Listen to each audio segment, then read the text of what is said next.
নির্বাচন কমিশনারকে সরাতে মরিয়া তৃণমূল কংগ্রেস। সংসদের দুই কক্ষে নোটিশ দিয়েছে তৃণমূল। জ্ঞানেশ কুমারকে অপসারণের জন্য 193 জন সাংসদ ইতিমধ্যেই সই করেছেন। মুখ্য নির্বাচন কমিশনারকে সরাতে মরিয়া তৃণমূল কংগ্রেস। সংসদের দুই কক্ষেই নোটিশ দিয়েছে তৃণমূল কংগ্রেস।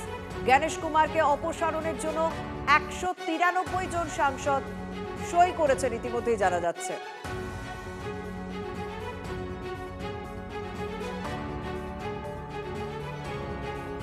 তৃণমূল কংগ্রেস তারা প্রথম থেকেই নিজেদের অবস্থান স্পষ্ট করে এসেছে।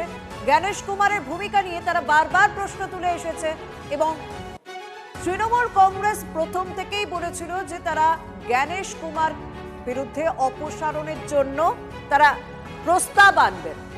ইতিমধ্যেই যা খবর পাওয়া যাচ্ছে, জ্ঞানেশ কুমারকে অপসারণের জন্য 193 জন সাংসদ সই করেছেন। সিএসি কে সরাতে সংসদের 2/3 সাংসদের সমর্থন প্রয়োজন। এখনো পর্যন্ত তৃণমূলের আনা প্রস্তাবে সই করেছেন 193 জন।